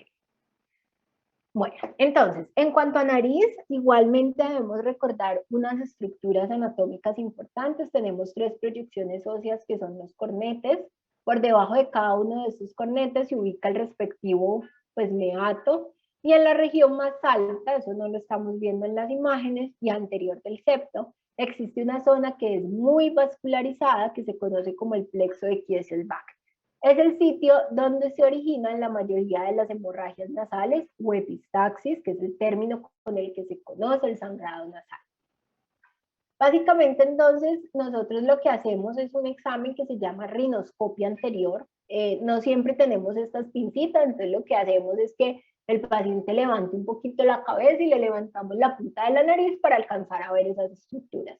Aquí observamos la configuración normal, estos son los cornetes, acá vemos una hipertrofia de esos cornetes, moderada o grado 2, y acá vemos una hipertrofia de esos cornetes severa, grado 3, y acá unos cornetes hipertróficos totalmente obstructivos. Igualmente observamos y describimos cómo se encuentra esa mucosa nasal, si está eritematosa, si está pálida, si hay lesiones, si hay costras, si hay secreción nasal, si hay alguna lesión. Hacemos una inspección, miren, eso era lo que yo les decía, levantar la cabeza y la punta de la nariz y con una fuente de luz visualizar las estructuras que alcanzamos a ver. Entonces, externamente evaluamos cómo está la nariz en busca de alteraciones de la piel, alteraciones en la forma, si hay desviación lateral del tabique nasal, por ejemplo, en un niño que haya sufrido un trauma en cara, si hay aumento del volumen o edema en alguna de las estructuras nasales, alteraciones del dorso, o presencia de secreciones por narinas, costras, mal olor. Evidenciamos también si el niño es respirador bucal o es respirador nasal o respirador bucal, y aprovechamos para evaluar la alineación del tabique, la columela, hematomas del tabique, especialmente en pacientes con trauma, y alteraciones a nivel del vestíbulo nasal, como por ejemplo que haya secreción purulenta. Es importante ante la rinorrea o secreción por nariz evaluar si es una secreción unilateral o bilateral. Cuando la tenemos bilateral, es decir, por las 2 fosas nasales, generalmente se asocia a un cuadro catarral o a sinusitis, ¿cierto? El niño mocosito, pues, que a toda hora está ahí chorreando los moquitos claros. Cuando es unilateral, siempre debemos evaluar la posibilidad de un cuerpo extraño en alguna de las narinas. Ese cuerpo extraño causa una infección local y esa secreción generalmente de características purulentas. A nivel de la palpación, pues palpamos el dorso nasal en busca de dolor, resaltos de las estructuras óseas, crepitaciones, aumento de volumen o presencia de quimosis. Eso es como hacemos la rinoscopia anterior. Miren que aquí también hay presencia de un cuerpo nasal en la fosa nasal izquierda. Revisamos las características de la mucosa, las deformidades del tabique, la existencia y el aspecto de las secreciones y siempre evaluar la presencia de cuerpos extraños. En nariz, eso es lo que podemos hacer y pues obviamente olfato no es un sentido pues que evaluemos de forma rutinaria en la consulta. Pero unas estructuras que sí son importantes asociadas a la parte nasal son los senos paranasales. Los senos paranasales son cavidades tapizadas por mucosas y cilios que van a drenar a esos meatos medios que se encontraban por debajo de cada uno de los cornetes. La neumatización de los senos paranasales es progresiva. No nacemos con todos los senos neumatizados. ¿Qué quiere decir neumatización? Es decir, que se vayan observando, que se vaya formando esa cavidad. Son cavidades en las estructuras óseas de la cara y del cráneo, y ellas progresivamente se deben ir como ocupando por aire. Entonces, el seno maxilar y el etmoidal se neumatizan o ocupan por aire rápidamente después del nacimiento, mientras que el esfenoidal lo hace entre los 3 y los 5 años, y el más tardío es el frontal, que apenas lo hace entre los 8 y los 9, y algunos textos describen que incluso a los 12 años es que se completa la neumatización. ¿En qué niños vamos a explorar los senos paranasales? Pues aquellos que tengan una clínica sugestiva de sinusitis. ¿Y cuáles vamos a poder revisar? Pues el maxilar y el frontal, ¿cierto? El esfenoidal y el etmoidal, pues ustedes se acordarán por allá cuando vieron neuroanatomía o anatomía, pues los huesos del cráneo, pues el hueso de esfenoides y etmoides son estructuras internas que no van a estar pues accesibles a la revisión. Entonces los que podemos evaluar son maxilar y frontal.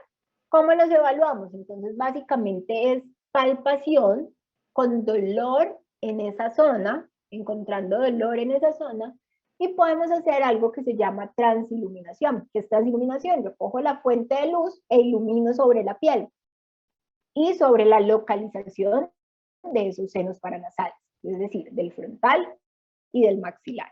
Como normalmente son cavidades con aire, no ocupadas por líquido, entonces yo lo que debo ver es que alumbra como rojo debajo de la piel. Si por el contrario están ocupadas por líquido, por pus o por hipertrofia de la mucosa, pues yo voy a ver que al poner la linterna sobre la piel donde van esos senos paranasales, pues no voy a ver que se ilumine de rojo porque está ocupado, porque no es una cavidad de aire, sino porque está ocupado de un líquido. Denme un segundo, yo conecto mi computador que se va a apagar.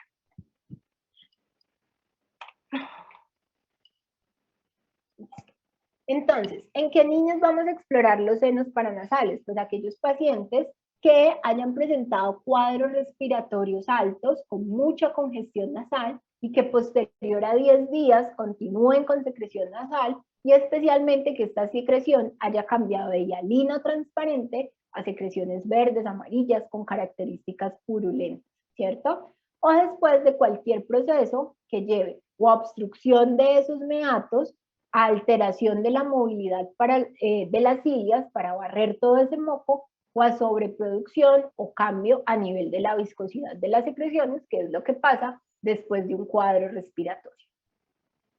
El examen oftalmológico o de ojos. Entonces, miren que ese examen, en general, el examen físico del paciente inicia desde el momento en que el paciente ingresa al consultorio.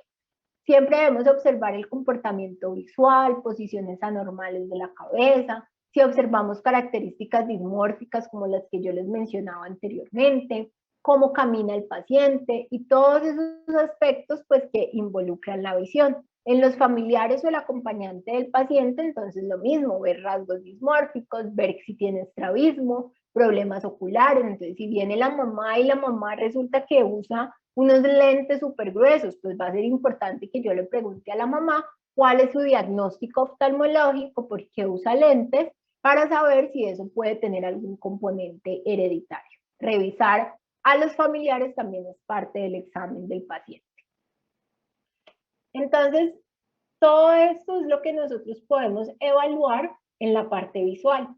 Algunas cosas las vamos a poder hacer desde el momento del nacimiento, otras en la medida que avanza la maduración y la edad del paciente. ¿Qué podemos y qué siempre tenemos que hacer desde el momento del nacimiento? Reflejo rojo. El reflejo rojo básicamente es iluminar las pupilas con una fuente de luz. Generalmente lo que utilizamos es el oftalmoscopio y ver que el centro del ojo, la pupila, se ponga rojo o de una coloración como anaranjada. Ese mismo reflejo es lo que ocurre cuando tomamos una foto en un sitio oscuro con flash, que a algunos niños o a algunas personas en general les queda el ojo rojo, que luego andamos buscando en las aplicaciones pues, de edición de fotografía cómo eliminar los ojos rojos. Entonces, ese es el reflejo rojo. ¿Por qué va a ser tan importante revisarlo en recién nacidos? Porque me está indicando que hay transparencia de los medios oculares, es decir, para yo poder tener una visión normal, pues no puedo tener nada que se interponga. Si yo tengo un tumor, si tengo catarata o si tengo glaucoma, que es aumento de la presión intraocular, todas esas cosas me van a eliminar esa transparencia de esos medios oculares, me van a limitar la visión y me van a hacer desaparecer el reflejo rojo. Debo hacer una inspección externa de los ojos y los párpados, pues ver que todas las estructuras externas estén normales y debo evaluar las pupilas, ¿cierto? ¿Cómo es la reacción de las pupilas? Entonces está el reflejo consensual, el reflejo pupilar. Acuérdense que si yo estoy en un sitio con poca luz, pues entonces las pupilas están dilatadas. En el momento en que yo pongo la fuente de luz, pues las pupilas se contraen. Y lo mismo ocurre entonces si yo lo hago sobre un ojo, pues de forma consensual o al mismo tiempo debe producirse contracción de la pupila contralateral. Bueno, miren que eso lo puedo hacer desde el momento en que el bebé nace. Posteriormente, después de los 3 meses, el niño es capaz de hacer algo que se llama fijación y seguimiento. Si yo le pongo algo llamativo, puede ser incluso la cara de la mamá o puede ser una fuente de luz, a los 3 meses el niño ya es capaz de quedarse viendo, ¿cierto? O sea, yo le pongo la fuente de luz, él la mira y sostiene la mirada por un tiempo corto. A medida que va creciendo, ese tiempo va a ser mayor. Y además va a ser capaz que cuando yo mueva hacia un lado o hacia el otro esa fuente de luz o ese objeto, pues va a ser capaz de seguirla con la mirada. Eso se llama fijación y seguimiento. ¿Qué quiere decir? Pues que el niño definitivamente está viendo ese objeto. Yo no puedo establecer cuánto es la agudeza visual, 20/20, 20/40, 20/50, pero sí puedo establecer que el niño es capaz de ver. Luego, en los niños mayores, entonces ya está lo que nosotros conocemos como las cartillas o los optotipos o las cartillas de Snellen, que son las letricas o las figuras que nos ponen a nosotros a identificar cuando vamos al optómetra. Entonces ya en niños mayores, principalmente después de los 5 años, pues y dependiendo como de la capacidad verbal del paciente, pues va a ser capaz de revisar, pues de irnos leyendo o identificando esas figuras. Ya les muestro cuáles son los criterios y las indicaciones para realizar ese test. Otro importante es evaluar la motilidad ocular, entonces los movimientos extraoculares, ¿cierto? Entonces que el paciente tenga todos sus movimientos laterales, hacia el centro, hacia arriba y hacia abajo conservados. Y hacer lo que se llama el cover test. El cover test básicamente lo que vamos a observar es que cuando ocluimos un ojo, vemos qué pasa con el ojo contralateral, ¿cierto? Si hay alguna desviación o no.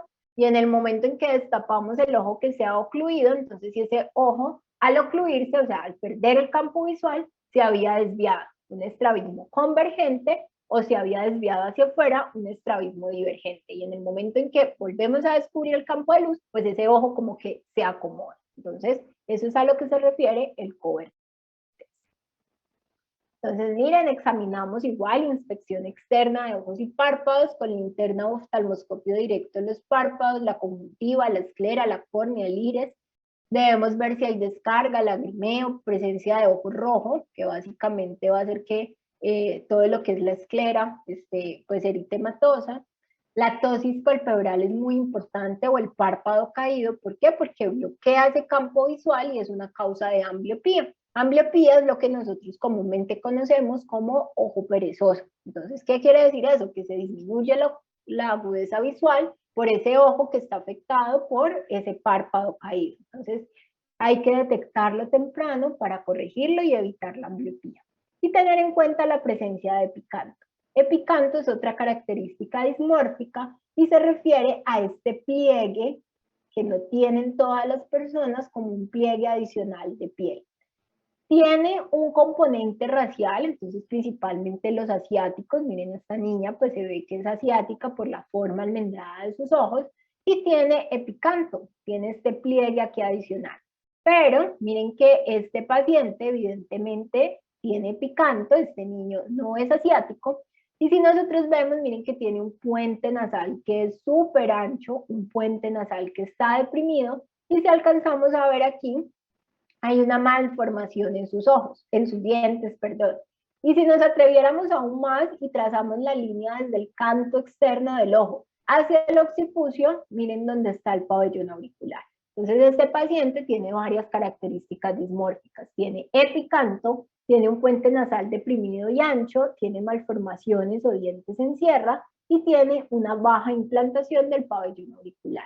Si nosotros vemos un paciente con todas estas características dismórficas, pues ese paciente usted lo tiene que mandar al pediatra, al genetista, para que estudien cuál puede ser el síndrome genético que tenga este niño. Igualmente, evaluar su neurodesarrollo, evaluar su tono muscular, a ver si esa parte está normal o es un síndrome genético que afecta su capacidad pues, de desarrollo. Lesiones comunes en los párpados de los recién nacidos, que los llaman como el beso de la cigüeña, a veces pueden ser pues hemangiomas que van desapareciendo. Miren que son como unos vasitos aquí que se ven un poquito más pronunciados, pero que no causan ninguna limitación.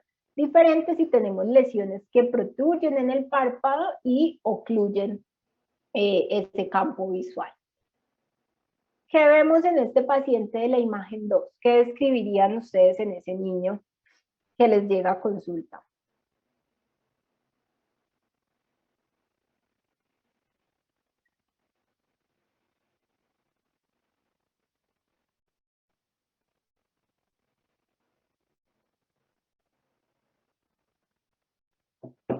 ¿Qué pasó? ¿Se durmieron?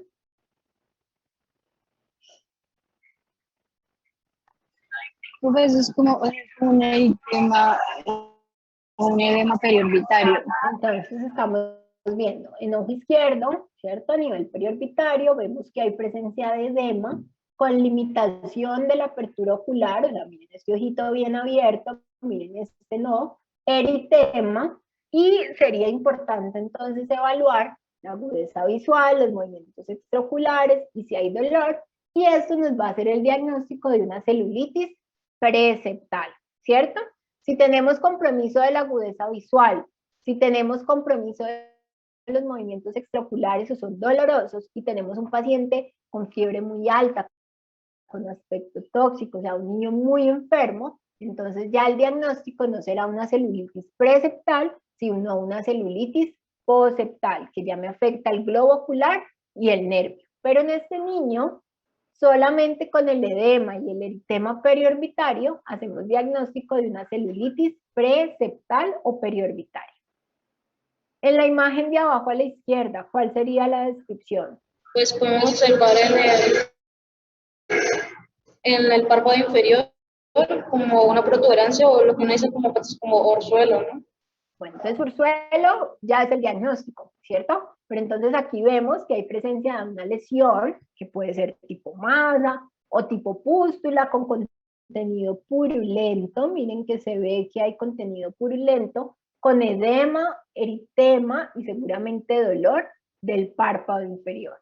Bueno, si yo les digo que esto es una lesión aguda que lleva 2, 3 días de evolución, que es muy dolorosa, es el diagnóstico de orzuelo. Diferente a esta que vemos acá, que miren que no se ve tan inflamatoria como la de la izquierda y que generalmente tiene un cuadro mucho más crónico, de meses, de semanas, o que disminuye de tamaño y vuelve a aumenta, y es el diagnóstico de un chalación o chalación. El orzuelo es una inflamación, es un proceso inflamatorio agudo de las glándulas que se sitúan en el borde palpebral, mientras que chalación es un proceso inflamatorio crónico que se da por obstrucción de esas mismas glándulas. ¿Qué puede pasar? Que a veces tanto la una como la otra se sobreinfectan, entonces por eso es que esta a veces puede crecer, doler un poquito más, pasa la infección, disminuye, pero la lesión o la bolita no desaparece del todo. Profe, una pregunta.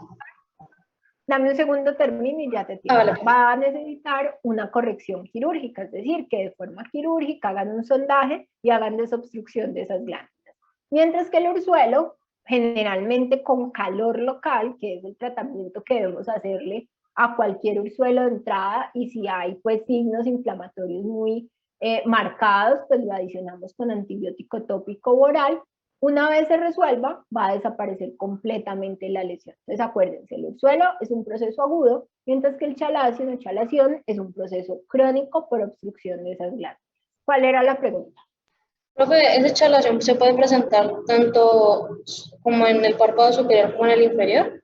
¿O Sí, en cualquiera de los dos. En cualquiera de los dos, y lo mismo el orzuelo puede ser arriba o abajo. ok, gracias.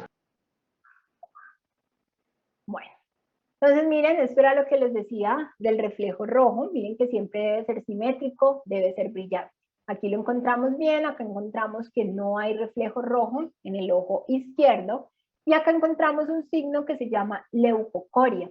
La leucocoria es una urgencia oftalmológica. Cuando nosotros encontramos en un niño un examen donde le hacemos un reflejo rojo y en alguno de los ojitos, miren, se ve blanco de esta forma, o se ve ausencia de este reflejo como se ve aquí con una manchita blanca al fondo, o se ve así, es una urgencia oftalmológica. ¿Por qué? Porque la leucocoria puede significar un retinoblastoma, que es un tumor maligno del globo ocular, que amenaza no solo la visión del paciente, sino también la vida. Puede significar catarata congénita o puede ser un glaucoma. Digamos que la catarata y el glaucoma comprometen la salud visual del paciente, pero no amenazan la vida. Entonces, si el oftalmólogo después dice, ay, pero es que esto era un glaucoma, este médico tan exagerado, ¿para qué lo mandó? No importa, ¿cierto? Si era un glaucoma y no, es que el manejo son unas goticas, ¿para qué lo mandó? No importa. Lo que necesitamos es que de forma urgente un oftalmólogo haga un examen más completo y descarte o confirme un retinoblastoma, porque el retinoblastoma no solo hace perder al niño el ojo, sino que también puede hacerlo perder la vida. Entonces nunca se olviden de lo que es la leucocoria. ¿Y cómo lo hacemos? Pues miren, fácil, necesitamos bajar un poquito la luz, aunque a veces el reflejo rojo se alcanza a ver así el cuarto sea muy iluminado. Lo único es que entre más oscuro esté el cuarto, pues más rojo lo vamos a ver. Entre más luz haya, pues menos intenso se va a ver ese reflejo rojo. Pero ¿qué es lo importante? Que siempre lo veamos de forma simétrica y nunca veamos entonces este hallazgo blanco o miren esta diferencia, un reflejo rojo normal y acá un reflejo rojo ausente. Con el oftalmoscopio, sin dilatar pupilas ni nada, aplicamos directamente la luz a una distancia más o menos de 50 a 60 centímetros y ya identificamos el reflejo rojo. A todo recién nacido se le debe hacer reflejo rojo antes de darle el alta para la casa pues posterior al nacimiento. Las pupilas pues deben ser redondas, reactivas, iguales. Puede ser normal que haya una diferencia en el tamaño pupilar hasta de 1 milímetro. Si la diferencia es más de 1 milímetro, ya es patológico y se conoce como anisocoria. Cuando las pupilas están dilatadas, ¿cierto? Se conoce como midriasis, y cuando están contraídas, el término para definirlas es miosis. Sí, ¿listo? Miosis y midriasis. La motilidad ocular, entonces miren que en este caso, este paciente presenta un estrabismo convergente, ¿cierto? Y el reflejo pupilar, que es este puntico blanco que vemos aquí, está localizado de forma asimétrica, diferente a lo que pasa en esta niña. Miren que en esta niña, aunque aquí también presenta un estrabismo divergente, el reflejo pupilar de ambos ojitos es simétrico. Entonces esto es un pseudoestrabismo, mientras que acá, donde el reflejo pupilar es asimétrico, es un estrabismo verdadero. Algunos niños pueden presentar un pseudoestrabismo en los primeros años de vida y algunos pacientes, esos pacientes que tienen epicanto, por alguna otra razón, también pueden tener pseudoestrabismo. Importante entonces hacer el Profe, diagnóstico. no entendí eso. El reflejo, una cosa es el reflejo corneal y otra es para ver si tiene Una cosa es el reflejo estrabismo. rojo, otra cosa es el reflejo pupilar, otra cosa es el reflejo corneal. ¿Listo? O sea, el reflejo pupilar es aquí, mira la luz en las pupilas. Entonces, si está asimétrico, miren que la distancia de este reflejo acá y de este acá no es igual, este estrabismo es verdadero, ¿cierto? La desviación hacia adentro del globo ocular es verdadero, o sea, ese niño tiene estrabismo convergente. En esta niña, el reflejo pupilar, miren que la distancia de aquí a acá y de aquí a acá es igual, lo mismo acá, del puntico blanco a la parte medial del ojo y del puntico blanco a la parte medial del ojo es igual en ambas imágenes y en ambos ojos.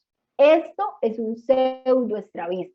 Bueno, es un pseudoestrabismo que se va a ir a corregir con el tiempo a medida que la parte visual va mejorando.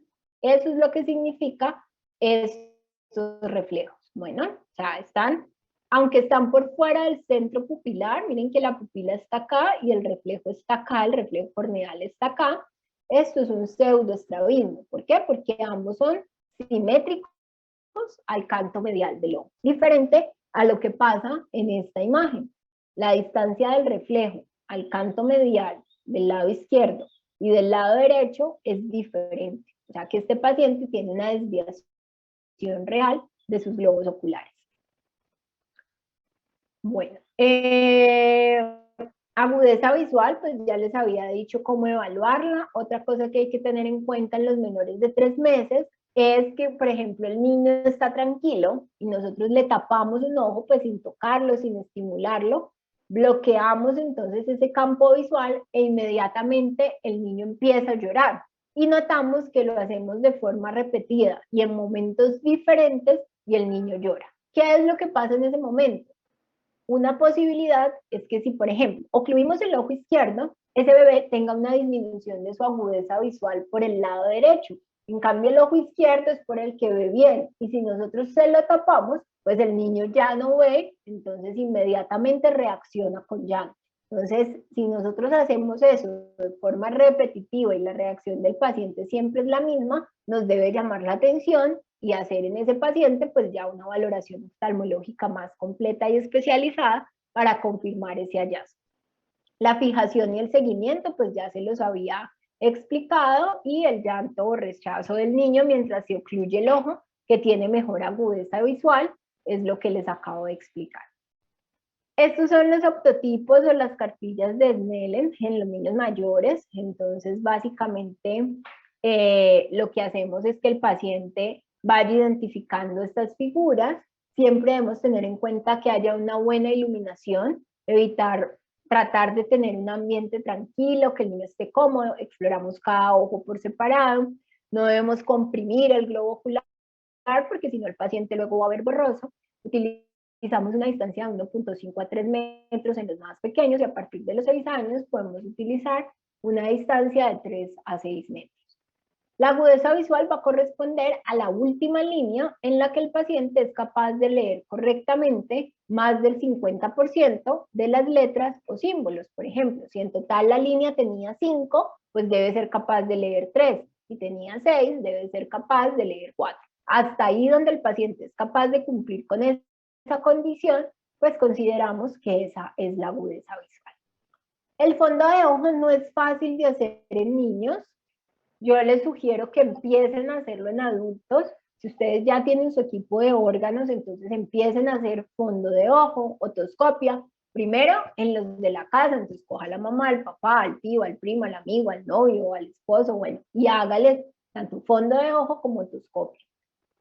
¿Qué debemos identificar en el fondo? Bueno, este es el oftalmoscopio. El oftalmoscopio tiene entonces un cabezal, acá tiene 2 rueditas. Estas 2 ruedas, esta de aquí de al lado, lo que hace es que corrige, nos va ubicando diferentes lentes para corregir los posibles defectos de refracción que nosotros como examinadores o el paciente pueda tener. Y con la otra, que es esta de acá atrás, nos va proyectando una serie de test, como por ejemplo una estrella que nos localiza la fobia, pone diferentes filtros, entonces luz blanca, luz amarilla, luz verde, nos pone una cuadrícula para lograr ubicar las diferentes lesiones. ¿Cómo es la técnica para hacer la oftalmoscopia? Pues la técnica en descripción es muy sencilla, llevarlo a la práctica ya no tanto, debemos tener una habitación semioscura o en penumbra, aquí sí necesitamos más oscuridad. Siempre el mismo ojo que yo voy a evaluar en el paciente es el que utilizo para evaluar. Por ejemplo, a esta niña le están evaluando el ojo izquierdo, pues el examinador la evalúa con su ojo izquierdo. Cuando venga a evaluar el ojo derecho, cambia el oftalmoscopio y lo evalúa con el ojo derecho. O sea, no es que yo veo mejor por el ojo derecho, entonces reviso derecho o izquierdo, no. Siempre es el mismo ojo que voy a evaluar con el mismo ojo pues del examinador. Básicamente nos situamos entonces de frente al paciente, ojo derecho con ojo derecho, y ¿qué es lo que debemos ver? Al menos identificar estas estructuras. Estas son las arcadas vasculares, siempre mirando entonces el color, deben tener este rojo intenso, la tortuosidad y el calibre. Esta es la mácula, y esto es como lo más importante en el fondo de ojo, lo que es la papila. Miren que aquí se ven los bordes muy claros, muy nítidos. Por ejemplo, ¿cuándo nos sirve el fondo de ojo? Un paciente con trauma craneoencefálico que puede tener, por ejemplo, papiledema. Entonces le hacemos un fondo de ojo y observamos que hay edema alrededor de esta papila. Y podemos llegar a ver algunas lesiones. Esto es un fondo de ojo normal. Si nosotros vemos acá unas lesiones algodonosas, por ejemplo, pueden llegar a ser calcificaciones o coriorretinitis en los niños con toxoplasmosis congénita o con alguna de estas infecciones de transmisión vertical. Bueno, boca y faringe. Entonces, como les decía, es lo que dejamos de último porque representa un verdadero reto para el examinador.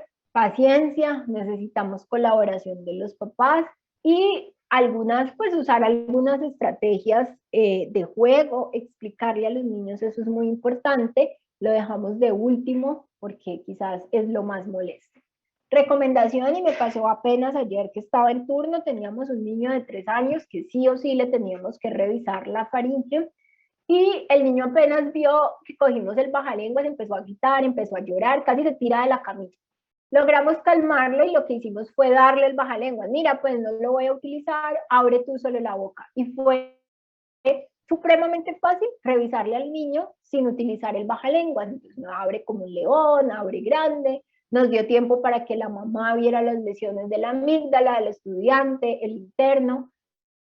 Pero al niño lo que le asustó fue solo vernos agarrar el bajalenguas de la mano. Se lo entregamos, le dijimos, mira, solo es la lámpara, abre tú solito la boca grande, y fue fácil ya en ese momento, después sí de haber llorado un rato y haber sudado, poderle revisar la boca. Entonces es como las estrategias y lograrles explicar a ellos.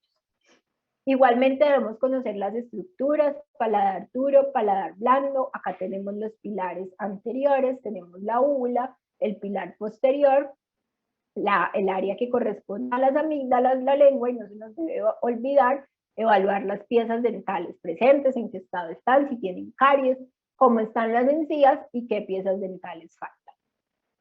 En cuanto a los labios, entonces mirar si están pálidos, si están cianóticos, de coloración azul, si la movilidad de la boca es simétrica, qué cambios hay en la piel, en la mucosa, ulceraciones, masas, aumento de volumen por edema, por ejemplo, en una reacción alérgica. A nivel de la lengua, de la comisura de los labios, lo que se conoce como queilitis angular o estomatitis, que son esas personas que hacen como un fuego, pues siempre te dicen aquí en el ángulo de la lengua. Entonces es queilitis angular, a veces hay niños que acumulan saliva en esa zona, Y la saliva lesiona la piel. Acuérdense que la saliva es para digerir los alimentos, entonces lesiona la piel y ocasiona lo que se llama queinitis o estomatitis angular. Las fisuras que se presentan en el labio ya se llama paladar hendido y labio fisurado. Este término de labio leporino ya la tendencia es no utilizarla, y lesiones pigmentadas, punticos negros que se ven en la lengua, que se pueden asociar a este síndrome que se llama síndrome de Peutz-Jeghers. Esos pacientes con esas lesiones hiperpigmentadas o negras en la piel tienen predisposición como parte de este síndrome a presentar diferentes tipos de tumoraciones a nivel intestinal. Bueno, los dientes, pues todo lo que ya les mencioné que había que revisar. Miren, este niño es un lactante, están sus incisivos inferiores erupcionando, vemos el resto de su encía sin lesiones, vemos acá un niño al que le revisamos todas sus piezas dentales, y sus piezas dentales están en buen estado. Esta coloración un poco más oscura de las encías es totalmente normal. Vemos que no hay gingivorragia, es decir, sangrado de las encías. Miramos que la encía no está hematosa, o sea, vemos que es un niño que aparentemente, no alcanzamos a ver las muelas, tiene una adecuada salud oral. En este paciente acá vemos unas lesiones blanquecinas algodonosas en paladar, en lengua y algunas en la mucosa de los labios. Esto le sucede a los lactantes, a los recién nacidos, en casos de candidiasis oral, infección a nivel de la mucosa oral por cándida, o se conoce como muget oral, ¿cierto? Pues diferenciarlo con la leche básicamente, pues la leche va a ser fácil de retirar, mientras que estas placas blanquecinas algodonosas están firmemente adheridas. Y esto lo que tenemos es un afta, una lesión tipo afta en la mucosa labial. Entonces, cuando tenemos varias de estas lesiones en toda la cavidad oral y en la encía, puede ser el diagnóstico de una gingivoestomatitis herpética o una gingivoestomatitis viral, infección frecuente en los niños que es autolimitada, en los primeros días de mucha fiebre. En general va a resolver sola, pero a veces necesitamos hospitalizar a los chiquitos porque tienen riesgo de deshidratación e hipoglicemia, porque por la gran cantidad de lesiones en la mucosa oral es imposible que coman o ingieran líquido. Entonces, con fiebre y sin comer, pues causa riesgo de deshidratación. Estas lesiones, o sea, como una glositis, miren que se ven unos bordes definidos y unas áreas depapiladas, o sea, hay pérdida de las papilas, se conoce como lengua geográfica o glositis migratoria benigna. No se sabe con exactitud cuál es la causa, es algo benigno, se puede asociar a algunas deficiencias nutricionales, ansiedad, a niños con enfermedades de tipo alérgico, tipo asma, rinitis, algunos que utilizan inhaladores, pero en otros casos no se logra establecer ninguna causa en específico. Recomendación: mantener adecuada higiene de lengua y dientes. En el caso en que se sospecha alguna deficiencia nutricional, por ejemplo, de zinc, suplementar con zinc, pero nada más. ¿Listo? Diferente a esta que es conocida como una glositis o lengua en fresa, que sí la podemos ver asociada en diferentes enfermedades de tipo inflamatorio, como la enfermedad de Kawasaki o la fiebre escarlatina.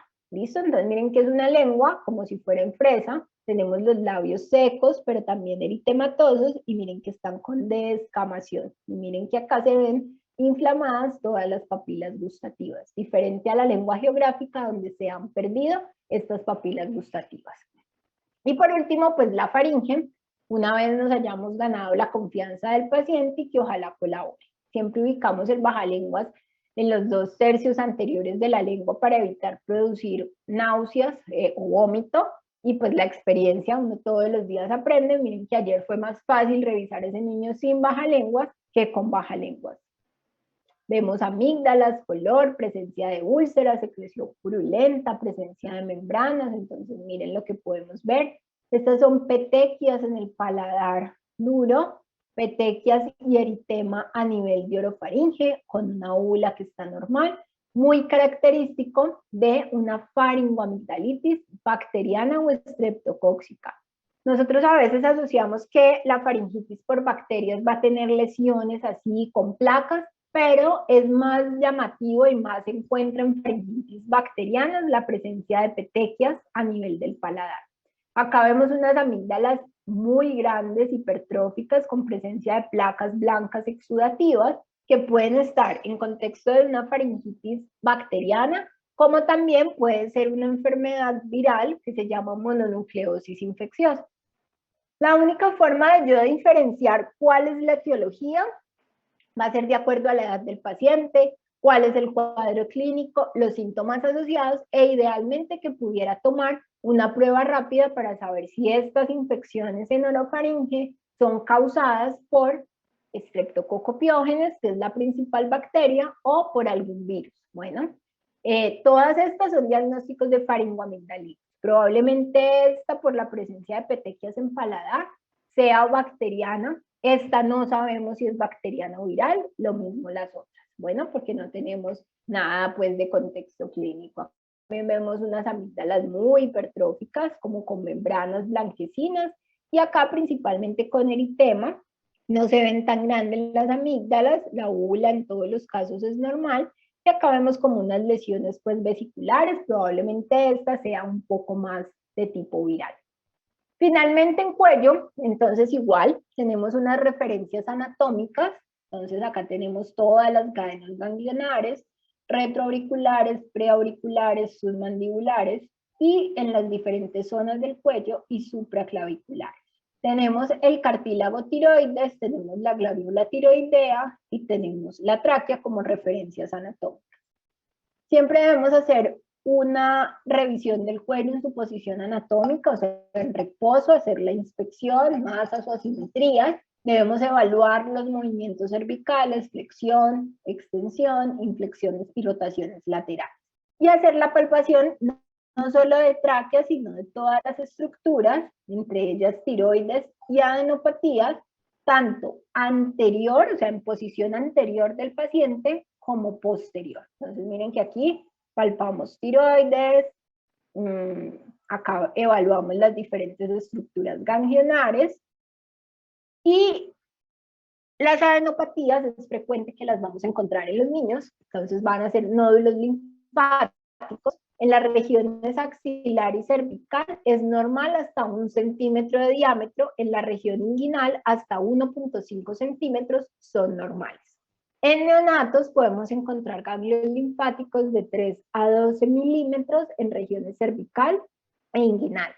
Entonces, es importante primero determinar el tamaño del ganglio que estamos encontrando. Cuando tenemos ganglios de más de 2 centímetros, siempre debemos hacer una evaluación completa, buscar infecciones virales, citomegalovirus, toxoplasma, Epstein-Barr, para antes de decir que ese ganglio de más de 2 centímetros es normal. Bueno, por debajo de estas medidas, menos de cervical y axilar y menos de 1.5 a nivel inguinal, si no hay clínica de nada más, se pueden considerar normales. Por encima de esas medidas, antes de decir que son normales, requerimos hacer algunos estudios.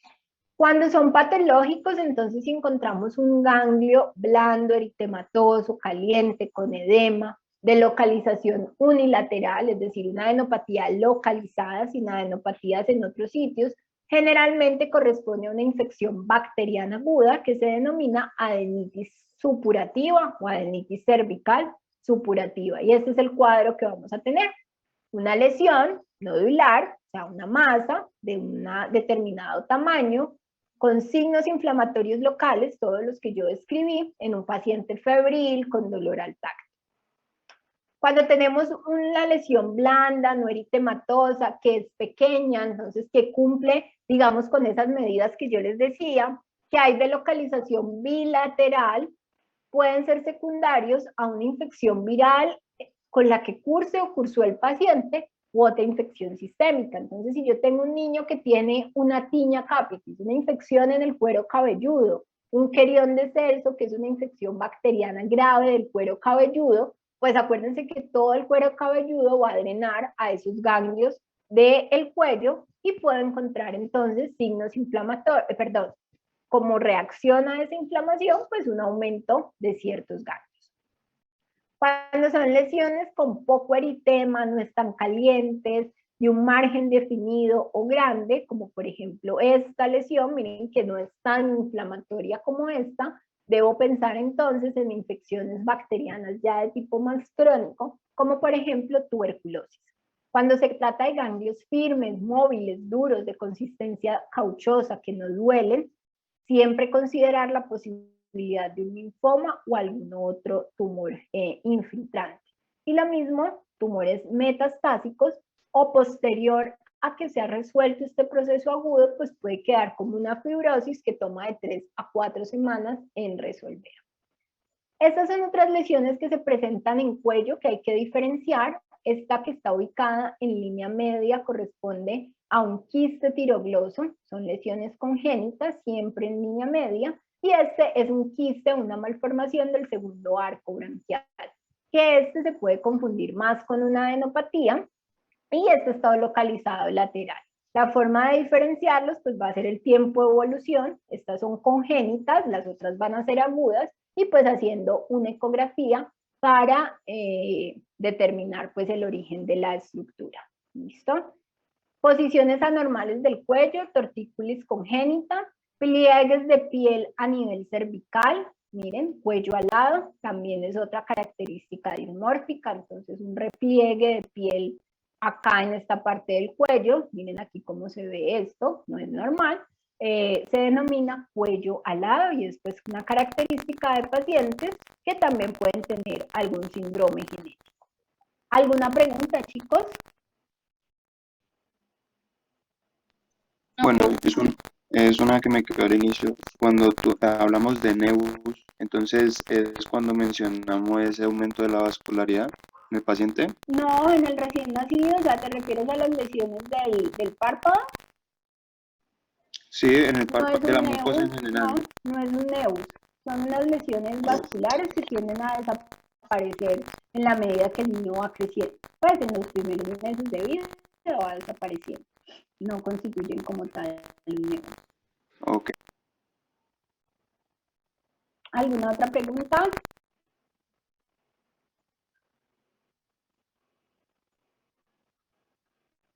Bueno, chicos, les acabo de pegar en el chat una evaluación pues final, como un post-test. Entonces, vamos respondiendo, por favor. Son preguntas sencillitas de selección múltiple. Todo lo que les pregunto ahí lo vimos, me marcan con el nombre completo, porque es la forma de confirmar pues la asistencia que estuvieron todo el tiempo. Son 4 preguntitas súper sencillas, entonces son las 4:18. Vamos a tener 4 minutos para responderlas.